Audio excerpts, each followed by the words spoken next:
Meu barbeiro parou de cortar e perguntou: por que você tem a mesma tatuagem daquele cartaz de pessoa desaparecida ali fora? Fiquei paralisado na cadeira, as tesouras ainda pairando acima da minha cabeça. De repente, a capa em volta dos meus ombros parecia que ia me sufocar. Que cartaz de pessoa desaparecida? Consegui perguntar, mas o Tony já estava indo até a janela, o sininho da porta tilintando quando ele abriu só o bastante para pegar o folheto colado do lado de fora. Este aqui, disse, me mostrando o papel. Cara sumido chamado Jake Morrison. Mesma tatuagem de águia na omoplata esquerda. Mesma cicatriz passando pela asa, pelo que dá pra ver. Meu estômago afundou porque meu nome era Jake Morrison. E eu definitivamente tinha exatamente aquela tatuagem. A águia de asas abertas na omoplata esquerda. A cicatriz cortando a asa direita, de quando entrei numa briga de bar anos atrás e levei um corte de vidro. Pelo menos, sempre achei que tinha sido anos atrás. Agora, comecei a duvidar. Tony, deve ser só coincidência. Falei, mesmo sentindo minha voz trêmula. Muita gente faz tatuagem de águia. Tony não comprou essa.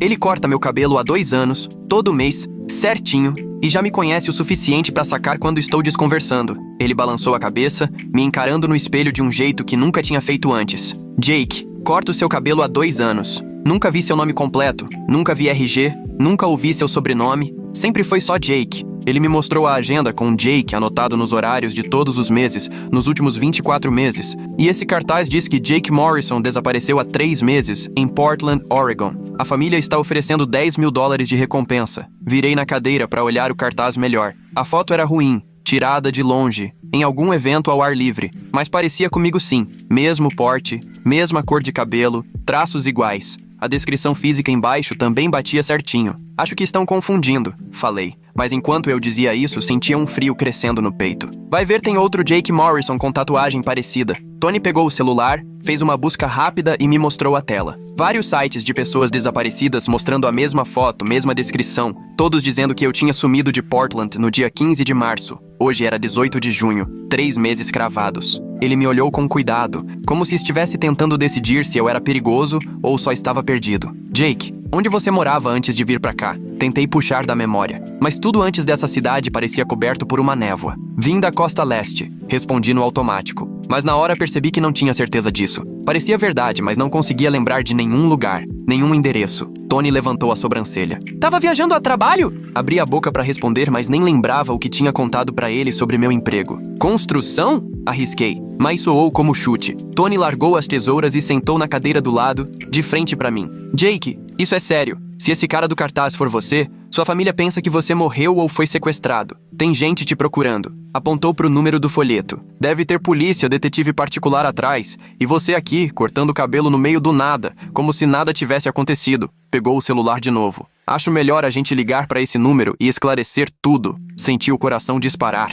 batendo tão forte que parecia que ia explodir. Calma, falei, segurando o braço dele antes que discasse. Deixa eu pensar um pouco. Se eu ligar e não for eu, vou só atrapalhar todo mundo e ainda posso acabar virando suspeito. E se for eu, engasguei sem conseguir terminar. Porque se fosse eu, não lembrava de família, não lembrava de ter sumido, de ser alguém que estavam procurando. Tony se recostou, me observando. Jake, quando você apareceu aqui há 2 anos, pagava tudo em dinheiro. Disse que era novo, que queria recomeçar. Não tinha quase nada, nem carro no começo. Só andava a pé até juntar para aquela caminhonete velha que dirige hoje. Ele apontou para a janela, onde meu Ford enferrujado estava parado. Conseguiu emprego na loja de ferragens do Brennan, alugou aquele AP em cima da pizzaria. Nunca contou de onde veio, nem o motivo da mudança. Na época parecia normal. Tem muita gente que passa aqui querendo um recomeço. Mas agora, apontou pro cartaz. Talvez você estivesse fugindo de alguma coisa ou, sei lá, não lembra de nada mesmo. Fiquei olhando meu reflexo no espelho, tentando obrigar minha cabeça a lembrar de alguma coisa antes desta cidade. Eu tinha minha rotina, uma vida pacata, mas confortável.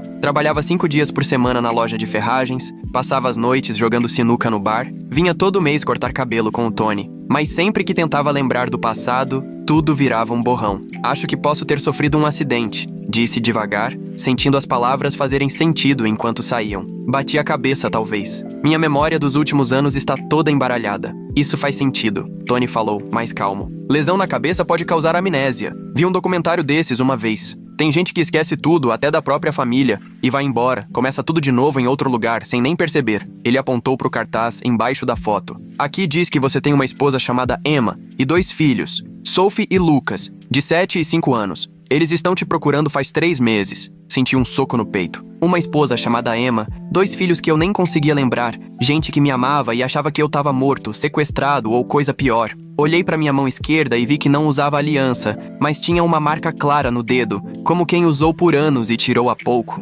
Tony, e se eu não lembrar deles? Minhas mãos tremiam. E se eu ligar pra esse número, disserem que são minha família e eu não sentir nada? E se eu tiver feito uma vida nova aqui e agora tiver que abrir mão de tudo por uma vida que nem existe mais pra mim? Tony levantou, foi até a porta, virou a placa pra fechado e trancou. Jake, a gente precisa resolver isso do jeito certo. Não dá pra fingir que não tá acontecendo. Essas crianças merecem saber se o pai delas tá vivo. Essa mulher tem o direito de saber que você está bem, mesmo que não se lembre dela. Ele já estava pegando o celular de novo. Vou ligar pro meu cunhado, que é policial aqui na cidade, o delegado Greg Williams. Gente fina. Ele pode ajudar a gente a falar com as pessoas certas e garantir que tudo seja resolvido do jeito certo, sem riscos. Espera, falei de novo, me levantando da cadeira com a capa ainda nos ombros. E se eu não quiser saber? E se eu fui embora por algum motivo? E se eu estava fugindo de alguma coisa? Tony parou com o dedo suspenso sobre o celular. Você tá querendo dizer que talvez tenha feito alguma besteira? Ou que está fugindo de algo? Balancei a cabeça, indeciso. Não sei ao certo o que quero dizer. Só sei que alguma coisa dentro de mim tá gritando pra eu não ligar pra ninguém, pra não chamar atenção. E eu não sei se é porque tem algo que eu queira esconder ou se é só instinto de sobrevivência me protegendo de alguma coisa. Ficamos em silêncio. Só o barulho das luzes fluorescentes acima da gente quebrava o clima. Depois de um tempo, Tony falou baixinho. Se você for mesmo essa pessoa sumida, pode ser que tenha ido embora por motivos que nada tem a ver com perda de memória. Talvez tenha tido um surto, talvez estivesse fugindo de algum perigo, ou sua vida em Portland fosse tão ruim que não viu outra saída. Ele me olhou firme. Mas Jake, se for isso, você não acha que merece saber a verdade? Não merece entender quem você é? Ele estava certo. Concordei devagar e voltei a sentar. Tá, liga pro seu cunhado. Mas depois que a gente falar com ele, eu quero decidir o que fazer. Tony ligou e colocou no viva voz. Depois de alguns toques, uma voz masculina atendeu. Greg Williams. Greg, é o Tony. Preciso que você venha pra barbearia agora, é importante. Houve uma pausa. Tá tudo bem? Você tá meio estranho. Vem logo e traz sua identificação. É coisa de polícia. 20 minutos depois, o policial Greg Williams entrou na barbearia. Devia ter uns 40 e poucos anos, alto e forte, com aquele tipo de rosto que passa confiança até numa blitz. Ele me olhou sentado na cadeira de barbeiro, depois olhou pro Tony e em seguida pro cartaz de pessoa desaparecida que ele segurava. O que tá acontecendo aqui? Tony passou o cartaz pra ele. Esse é o Jake, meu cliente de 2 anos. Olha o cartaz e olha pra ele. É a mesma pessoa. O policial Williams analisou o cartaz com atenção. Depois me encarou, mudando de um jeito descontraído para um olhar sério. Cara, vou precisar ver um documento seu. Peguei minha carteira e entreguei minha CNH pra ele. Era do estado de Nevada, emitida fazia 20 meses. Ele olhou o documento por um tempo, depois pegou o celular e fez uma ligação. Aqui é o Williams. Preciso que você confira uma carteira pra mim. Nevada DL. Número... E leu o número da minha carteira. Ficamos num silêncio tenso enquanto ele escutava a resposta. As sobrancelhas dele se levantaram. Tem certeza disso? Certo, deixa comigo. Ele desligou e me olhou com um misto de preocupação e dúvida. Essa carteira foi emitida há 20 meses, que bate com o tempo que o Tony disse que você chegou aqui. Mas de acordo com os registros do Detran, você não tinha nenhuma habilitação antes dessa, em nenhum estado. Não tem registro de carteira anterior no seu nome. Senti um aperto no peito. O que isso quer dizer? Quer dizer que ou você nunca teve carteira antes de vir pra cá, o que é estranho pra um homem de 32 anos, ou... Ele fez uma pausa, escolhendo as palavras com cuidado. Você conseguiu essa carteira usando um nome que pode não ser o seu de verdade. Tudo começou a girar. Eu lembro de ter tirado essa carteira. Fui ao Detran, fiz a prova teórica, o exame prático, entreguei minha certidão de nascimento e o cartão do seguro social. O policial Williams assentiu devagar. Posso ver esses documentos? Senti um frio na barriga. Estão no meu apartamento. Pelo menos acho que estão. Não mexo nesses papéis desde que tirei a carteira. Jake, vou precisar que você vá comigo até a delegacia. Você não está preso. Ele logo explicou ao ver minha cara de susto. Mas preciso fazer umas ligações e a gente precisa entender o que está acontecendo. O caso de pessoa desaparecida em Portland ainda está aberto, e se você for o Jake Morrison, eles precisam saber que você tá vivo. Fomos juntos para a delegacia no carro do policial Williams, e o Tony foi atrás, no carro dele. A delegacia era pequena e tranquila,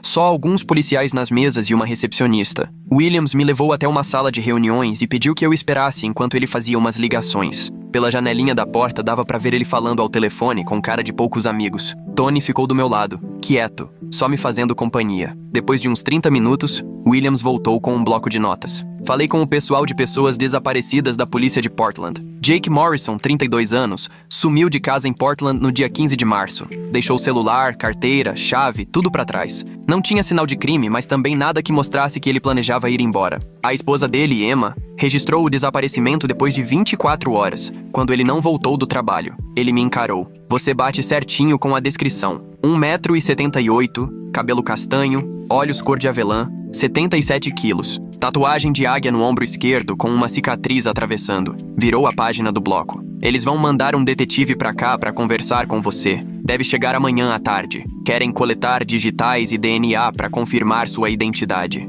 E a esposa dele? Perguntei. Você falou com ela? O pessoal de Portland está tentando contato com ela agora. Pelo visto, não tem sido fácil. As crianças perguntam do pai todo dia. Ela teve que segurar as pontas sozinha, trabalhar para sustentar a família, lidar com as buscas, com as redes sociais, com ligações de gente dizendo que viu ele por aí. Ele me olhou com seriedade. Se você for o Jake Morrison, ela vai querer te ver. Todo mundo vai. A polícia de Portland perguntou se você toparia fazer uma chamada de vídeo hoje à noite, pra ela te ver antes de vir pra cá. A ideia de encontrar uma esposa que eu nem lembrava me apavorava. E se ela fosse só uma estranha? E se eu olhasse pra ela e não sentisse nada? E se eu nem reconhecesse meus próprios filhos? Tony falou. Aí vocês vão descobrir isso juntos. Mas Jake, se você realmente tem uma família que está de luto por você há 3 meses, eles merecem saber que você está vivo. Mesmo que sua memória tenha sumido, isso é melhor do que acharem que você morreu. O policial Williams pegou o notebook e colocou na mesa. A polícia de Portland vai fazer a chamada de vídeo por um sistema seguro. O detetive Hanson vai estar presente,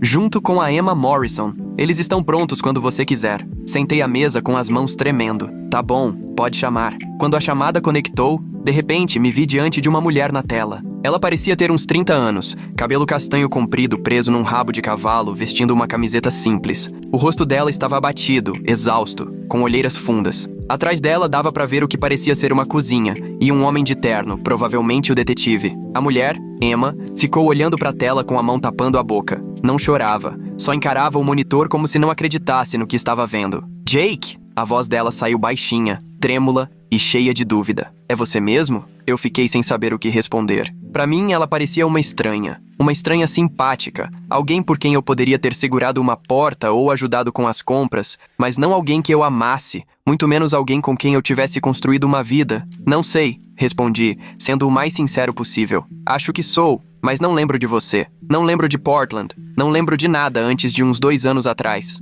Emma soltou um som que misturava riso e choro. Meu Deus, você tá vivo! Eu não acredito! Passei 3 meses te procurando. A polícia falou que provavelmente você não voltaria. Disseram que depois de tanto tempo as chances eram... Ela não conseguiu terminar. O detetive se inclinou para aparecer melhor na tela. Sr. Morrison, sou o detetive Paul Hanson, da polícia de Portland. O senhor pode nos contar o que lembra desses últimos 2 anos? Contei tudo do jeito mais claro que consegui. Acordei num hospital em Reno sem ideia de como tinha ido parar lá. Disseram que me encontraram desacordado perto da estrada, sem nenhum documento. Passei 3 dias internado antes de receber alta, só com as roupas do corpo e um vale para um abrigo. Trabalhei em qualquer bico que aparecia para juntar algum dinheiro até conseguir alugar um apartamento. De algum jeito, acabei conseguindo meus documentos, embora essa parte seja meio confusa. Fui levando uma vida simples nessa cidadezinha de Nevada. O detetive Hanson anotava tudo. E você nunca tentou descobrir quem era antes? Nunca procurou a polícia? Procurei uma clínica uma vez por causa da amnésia. Falaram que provavelmente sofri um acidente, talvez bati a cabeça.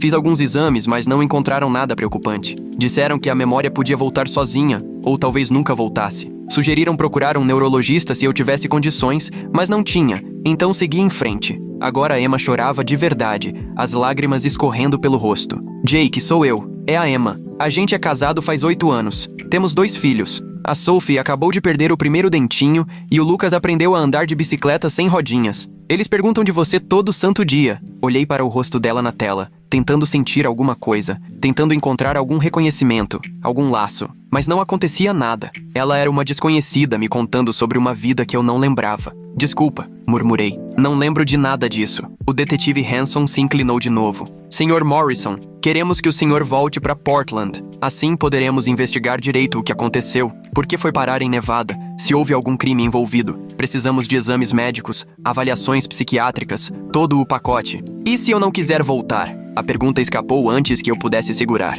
O rosto da Emma se desmanchou. Como assim você não quer voltar? Jake, você tem família aqui. Tem uma vida, uma casa, um trabalho em que era bom, amigos, gente que gosta de você. Eu também tenho uma vida em Nevada, respondi. Talvez não seja grande coisa, mas é minha. É a única vida de que eu realmente me lembro. O policial Williams, que estava do meu lado, falou: Jake, você precisa de ajuda médica de verdade. Não só uma clínica gratuita que faz exame básico. Seja lá o que aconteceu, acidente ou outra coisa, só especialistas podem descobrir. O detetive Hanson acrescentou: Já conversamos com uma neurologista da Oregon Health and Science University, Dra. Patricia Kwan. Ela é uma das melhores do país em amnésia traumática. Está pronta para te atender assim que você chegar. Fiquei ali, dividido entre duas escolhas impossíveis: ficar em Nevada, com a vida simples que eu conhecia, ou voltar para Portland, para uma família e uma vida que não lembrava. Antes que eu conseguisse responder, Emma falou de novo, a voz embargada. Jake, por favor, as crianças precisam de você. Eu preciso de você. Mesmo que agora você não lembre da gente, a gente pode te ajudar a lembrar. Podemos te mostrar fotos, vídeos, levar você nos lugares que gostava. Por favor, não some de novo. A palavra de novo bateu forte. Do jeito dela ver, eu já tinha abandonado a família uma vez. Sair mais uma vez, mesmo contra a vontade, seria abandonar de novo. Tá bom, falei por fim. Eu volto, mas preciso de um tempo para resolver as coisas aqui. Meu trabalho, meu apartamento, minhas coisas. O detetive Hanson assentiu. Entendemos. Quanto tempo você precisa? Uma semana. Preciso avisar no trabalho. Arrumar tudo. Justo. Vou providenciar a passagem. O departamento cobre seu voo de volta para Portland. A chamada terminou com a Emma dizendo que me esperava em uma semana. O rosto dela dividido entre esperança e medo. O policial Williams fechou o laptop e me olhou. Você tá fazendo a coisa certa, Jake, mesmo com medo. Eu não tinha certeza, mas a decisão já estava tomada. Passei a semana seguinte com a sensação de estar no meio de dois mundos, me preparando para deixar a única vida que conhecia por outra da qual não lembrava nada. Avisei no depósito de materiais do Brennan, e meu chefe, Bill, recebeu a notícia numa boa. Sempre achei que você estava só de passagem, disse ele. A maioria das pessoas é assim numa cidade pequena. Quer uma carta de referência para onde for? Expliquei da amnésia, de ser uma pessoa desaparecida, de voltar para uma família que eu não lembrava. Bill só balançou a cabeça, como se tudo fizesse sentido. Explica por que você nunca falou do passado. Achei que era programa de proteção à testemunha ou algo assim. Ele riu, mas era um riso gentil. Você é um bom funcionário, Jake, ou seja lá quem for. Sua família tem sorte de ter você de volta. Juntei minhas coisas no apartamento em cima da pizzaria, que nem eram tantas. Algumas roupas, uns livros, uns utensílios de cozinha, tudo em 3 caixas e uma bolsa. 2 anos de vida resumidos em quase nada. Na véspera do voo, fui ao bar da cidade pela última vez. O pessoal com quem jogava sinuca toda semana me pagou umas rodadas e me desejou sorte. Ninguém pareceu surpreso que eu estivesse indo embora, nem que eu tivesse vivido ali uma vida meio misteriosa. Em cidade pequena é assim mesmo. Todo mundo aceita as manias e segredos de cada um. No dia da viagem, o Tony apareceu cedo no meu apartamento para me levar até o aeroporto em Reno. Quase não trocamos palavra durante as 2 horas de estrada.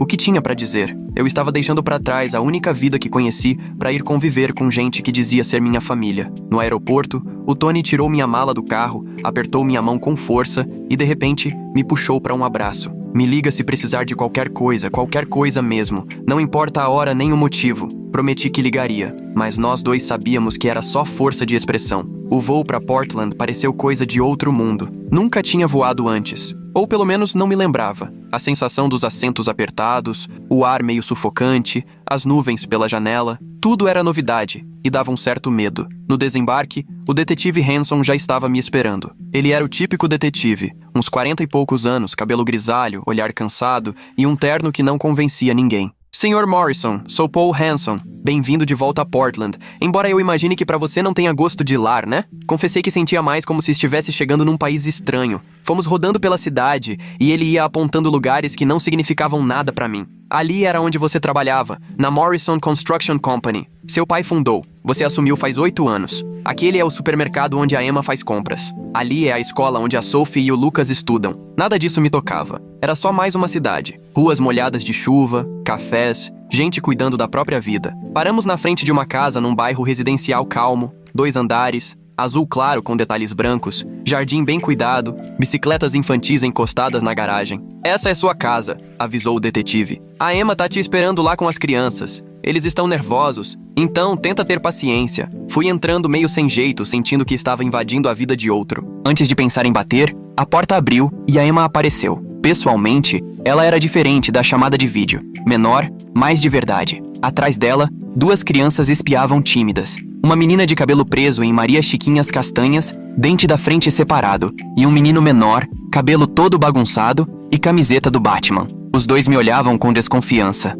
Oi, soltei, sem saber direito o que dizer. A Emma veio rápido e me abraçou, chorando de novo, me apertando como se eu pudesse sumir se ela soltasse. Você está mesmo aqui. Você está vivo, de verdade. As crianças nem se mexeram, só ficaram me fitando. Me soltei delicadamente do abraço dela e me abaixei para ficar na altura dos pequenos. Oi, Sophie. Oi, Lucas. Eu sou o Jake. Você é nosso pai, disse a Sophie, mais afirmando do que perguntando. Parece que sim, mas tá difícil lembrar das coisas agora. O Lucas deu um passo à frente, me encarando. Lembra de me ensinar a andar de bicicleta? Não lembro, mas adoro ouvir essa história. Isso pareceu bastar para ele por enquanto. Entramos na casa que, em teoria, era minha, e fui tentando assimilar tudo sem parecer um desconhecido fuçando a vida dos outros. Fotos na parede daquela família que supostamente era a minha, móveis na sala que eu teria escolhido, cozinha onde talvez eu tivesse feito refeições. A Emma fez café enquanto as crianças foram brincar no quarto, ainda sem saber como agir comigo. Não mudei nada aqui, ela disse, servindo café nas canecas. Depois que você sumiu, muita gente sugeriu guardar suas coisas, seguir em frente, mas não consegui. Sempre achava que você podia voltar e querer tudo igual. Me entregou uma caneca com "Melhor pai do mundo" escrito, e a ironia disso não escapou para nenhum dos dois. Emma, preciso que você entenda uma coisa. Tô tentando, de verdade. Mas agora, você é uma estranha para mim. Essa casa é de um desconhecido. Essas crianças são filhos de um desconhecido. Não me sinto marido nem pai, porque não lembro de ter sido essas coisas. Ela assentiu, com os olhos marejando de novo. O detetive Hanson já tinha avisado que podia ser assim. A doutora Kwan disse que é normal nesse tipo de amnésia. Quando vejo essa doutora Kwan? Amanhã cedo. Ela remarcou tudo para te atender. Aquela noite a Emma me mostrou o que seria nosso quarto. Posso dormir no quarto de hóspedes, se você preferir, ela sugeriu. Acho melhor por enquanto, respondi, tentando não ser duro. Ela concordou, decepcionada, mas compreensiva. Deitei na cama de um estranho, olhando para o teto de um quarto estranho, ouvindo os barulhos de uma casa que não era minha. No corredor, dormiam aquelas crianças que achavam que eu era o pai delas. O peso disso apertava meu peito, tirando o ar. No dia seguinte, a Emma me levou ao hospital para consulta com a doutora Kwan. A neurologista era mais jovem do que imaginei. Uns 40 anos, cabelo preto curto, jeito direto. Passei 3 horas em exames, físicos, cognitivos, de memória. Ela me mostrou fotos do tal passado para ver se eu reconhecia algo. Nada. Perguntou de sonhos, déjà vu, qualquer lampejo de lembrança. Nada. No fim se recostou e me olhou séria. Jake, vou ser bem direta. O que você tem é amnésia retrógrada. É raro perder tanta memória sem dano cerebral aparente, e isso não aparece nos seus exames. O que isso quer dizer? Talvez o dano seja sutil demais pra gente captar. Ou, ela fez uma pausa. Ou pode ser psicogênico. Ou seja, sua amnésia seria causada por fatores psicológicos, não físicos. Você acha que eu quis esquecer? Não de propósito. Mas e se você passou por um trauma forte? Seu cérebro pode ter bloqueado as lembranças para te proteger. Isso se chama amnésia dissociativa. Ela me mostrou algumas imagens no computador. Quero investigar mais, mas acho importante você procurar um psiquiatra também. O Dr. Michael Brennan é especialista em traumas e transtornos dissociativos. Talvez ele consiga nos ajudar a entender por que seu cérebro bloqueou suas memórias. Nas 2 semanas seguintes, fui em consultas com a doutora Kwan e o Dr. Brennan. Fiz exames de sangue, tomografias, respondi a uma enxurrada de perguntas. O detetive Hanson continuava tentando montar o quebra-cabeça do meu sumiço, investigando o que aconteceu no dia 15 de março e nos dias seguintes. A Emma se esforçava para ser paciente, me mostrando álbuns, vídeos, contando histórias da nossa vida. As crianças foram se soltando aos poucos, mas ainda me tratavam mais como um tio legal do que como pai mesmo. Eu estava no meu escritório em casa, quando o detetive Hanson apareceu com novidades. Achamos a sua caminhonete, anunciou. Quer dizer, o que sobrou dela estava no fundo de um desfiladeiro, uns 80 quilômetros de Portland. Parece que saiu da pista durante uma tempestade. Emma, que estava ouvindo da porta, ficou pálida. Tinha alguém dentro? Não, nenhum corpo, nenhum sinal do Jake. Mas encontramos sangue no volante e no painel. Não era muito, mas suficiente para indicar que você se machucou. Então eu bati a caminhonete e saí andando, mesmo ferido? Perguntei. Isso pode explicar a amnésia. O detetive balançou a cabeça, confirmando. É uma das hipóteses. Mas tem um detalhe estranho. O acidente foi na direção contrária à que você deveria estar indo. Você saiu do trabalho na Morrison Construction às 5 da tarde do dia 15 de março. Sua casa fica 15 minutos a oeste dali. O acidente aconteceu 2 horas a leste. Emma entrou na sala, preocupada. Por que você iria para o leste? Lá não tem nada, só... Ela hesitou, a expressão mudando. Só o quê? Perguntei. Ela olhou para o detetive, depois para mim. Só onde seu irmão mora. Onde o Austin mora. Aquilo me pegou de surpresa. Eu tenho um irmão? Emma assentiu devagar. Austin Morrison. Ele é 2 anos mais velho que você. Vocês tinham uma relação complicada. Já fazia mais de 1 ano que não se falavam quando você sumiu. O detetive consultou o bloco de anotações. Estou tentando contato com o Austin, mas ele não atende. Segundo o chefe dele, ele tirou uma licença bem na época do seu desaparecimento. Saiu da cidade e ninguém sabe pra onde. Senti um frio na barriga. Você acha que meu irmão tem alguma coisa a ver com isso? Acho estranho você estar indo pra casa dele no dia em que sumiu e ele ter sumido logo depois. Quero falar com ele, mas primeiro preciso encontrá-lo. Emma se jogou na cadeira do escritório. O Austin sempre teve mágoa do Jake. O pai deles deixou a empresa só pro Jake, em vez de dividir. O Austin sempre achou que merecia metade. Eles brigavam por causa disso direto. Eu tentava absorver aquela história de família da qual eu não lembrava. Quanto vale essa empresa? Cerca de 3 milhões, respondeu Emma baixinho. O pai deles construiu tudo do zero. Quando morreu 5 anos atrás, deixou tudo pro Jake porque o Austin tinha problemas com drogas e o pai não confiava nele para cuidar da empresa. Mas o Austin ficou limpo há 2 anos e achava que o Jake devia dividir. O Jake se recusou. O detetive fechou o bloco. Vou continuar procurando o Austin. Jake, tenta lembrar de qualquer coisa sobre o dia 15 de março, por menor que seja. Fechei os olhos e me esforcei ao máximo para lembrar,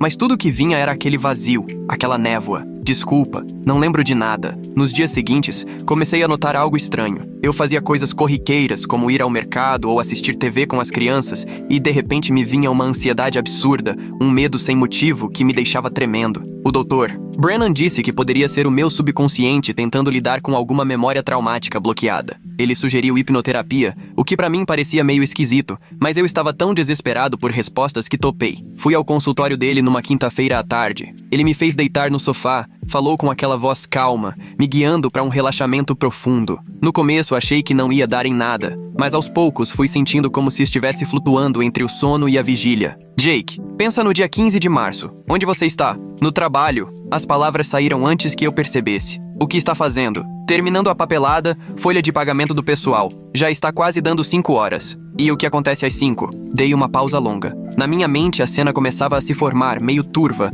mas presente. Meu telefone toca. É o Austin. O que ele quer? Diz que a gente precisa conversar, que é importante. Diz que se eu não for agora, vou me arrepender. Minha respiração ficou pesada. Você vai encontrar com ele? Sim. Falo pra Emma que preciso resolver uma coisa. Pego a caminhonete e vou pro leste, pra casa do Austin. O que acontece quando chega lá? Senti minhas mãos se fecharem. Ele está bravo, bêbado, talvez alterado. Grita sobre a empresa dizendo que roubei a herança dele. Tento acalmar, mas ele continua gritando. E depois, ele me acerta. Um soco no rosto. Caio pra trás, bato na parede. A lembrança vinha forte e dolorosa. A gente briga, tento me defender, mas ele é maior, mais forte. Ele continua me batendo. Jake, o que acontece depois? Não sei. Tudo fica escuro. Depois acordo na caminhonete. Já é noite. Estou dirigindo, mas não sei pra onde. Minha cabeça dói muito. Tem sangue no rosto. Não consigo pensar direito. Pra onde você vai? Não sei. Só dirijo. Está chovendo, as ruas escorregadias. Não vejo direito. A visão embaçada. Sei que devia parar, mas não consigo nem entender onde estou. Você bate o carro? Não lembro de bater. Lembro só de parar, sair da caminhonete e começar a andar. Estava frio, chovendo e eu completamente perdido. Não sabia mais quem eu era nem pra onde ir. A voz do Dr. Brennan me trouxe de volta. Vou contar até 5. E quando eu chegar no 5, você vai acordar calmo, tranquilo. 1, 2, 3, 4, 5. Abri os olhos, de volta ao consultório. O rosto molhado de lágrimas que nem vi cair. Eu falei alguma coisa? Perguntei. Ele me mostrou a gravação da sessão, ouvindo minha própria voz contando sobre a briga com o Austin, a direção confusa, o acidente. Parecia tudo tão real e ao mesmo tempo impossível. O detetive Hanson foi até minha casa naquela noite, depois que o Dr. Brennan enviou a gravação. Ouviu 2 vezes. Sério. Se o que você contou sobre hipnose for verdade, seu irmão te agrediu com tanta força que causou perda de memória e confusão. Você bateu a caminhonete tentando fugir. Isso é agressão. Talvez até tentativa de homicídio. Emma estava revoltada. A gente precisa encontrar o Austin. Ele tem que responder pelo que fez. Já emiti alerta em 3 estados, disse o detetive. Vamos achar ele. Encontraram o Austin 3 dias depois, num motel em Idaho.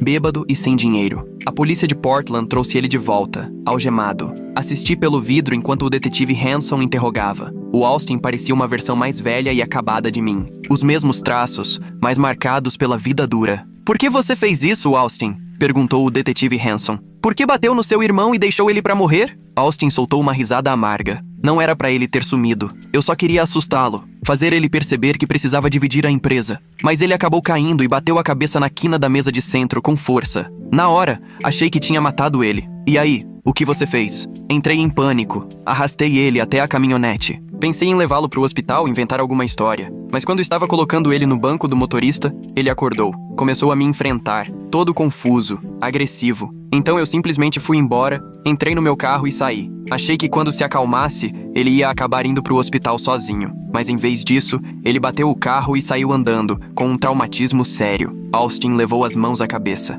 Eu não fazia ideia de que tudo isso ia acontecer. Passei 3 meses carregando a culpa, achando que tinha matado ele. Quando soube que estava vivo, não sabia se ficava aliviado ou desesperado. O detetive Hanson se levantou. Austin Morrison, você está preso por agressão e por colocar a vida de outra pessoa em risco. Você tem o direito de permanecer em silêncio. Vi quando o levaram embora. Esse irmão que eu nem lembrava, que quase me matou por dinheiro e ressentimento. O mistério estava resolvido, mas isso não me trouxe paz nenhuma. Naquela noite, depois que as crianças dormiram, Emma e eu ficamos sentados no sofá. Ela abriu uma garrafa de vinho, dizendo que era algo que fazíamos toda sexta-feira à noite. Você acha que suas memórias vão voltar agora que a gente descobriu o que aconteceu? Ela perguntou. O Dr. Brennan falou que talvez. Às vezes, entendendo a origem do trauma, as lembranças começam a voltar, mas não tem garantia de nada. Ela tomou um gole de vinho. E se não voltarem? O que a gente faz? Olhei pra ela, essa mulher que tecnicamente era minha esposa, mas parecia alguém que eu tinha acabado de conhecer. Não sei. Tô tentando, Emma. De verdade. Só que eu não posso me forçar a lembrar de uma vida à qual eu não sinto nenhuma ligação. Eu sei. E agradeço por você estar tentando também. Ela colocou a taça na mesa. As crianças me perguntaram se você vai embora de novo. Elas têm medo que você desapareça. Eu não vou a lugar nenhum. Mesmo sem lembrar de ter sido pai deles, posso aprender a ser agora. Vai ser diferente do que era antes, só isso. Emma assentiu, com lágrimas nos olhos. Diferente tá ótimo. Melhor diferente do que ausente. Nos meses seguintes, fui reconstruindo aos poucos um novo laço com essa família que, em teoria, era minha. Sophie me apresentou os livros preferidos dela. Lucas me ensinou a jogar videogame. Emma e eu começamos terapia de casal, tentando descobrir como ser casados quando um dos dois não lembra do casamento. Voltei a trabalhar na Morrison Construções, mas os funcionários me olhavam como se eu fosse um estranho, só que com o rosto do antigo chefe deles. Aos poucos, algumas lembranças começaram a voltar em pedaços. Um instante ensinando a Sophie a andar de bicicleta. Um flash do meu casamento com a Emma. As primeiras palavras do Lucas. Mas tudo aparecia desconexo, como se fossem fragmentos da vida de outra pessoa. A doutora Kwan disse que isso já era um avanço, que meu cérebro estava começando a liberar as memórias bloqueadas. A doutora Brennan explicou que ia precisar de tempo e paciência. 6 meses depois de voltar para Portland, o Austin foi condenado a 3 anos de prisão por agressão. Emma e eu fomos à audiência. Quando ele me viu no banco dos réus, murmurou um... Me desculpa, sem som. Eu só assenti. Não lembrava dele como meu irmão, mas entendi que o que ele fez, resultado de ciúme e dependência química, tinha acabado com nossas vidas. A vida foi entrando aos poucos nos eixos. Eu era Jake Morrison, marido da Emma, pai da Sophie e do Lucas, dono da Morrison Construções.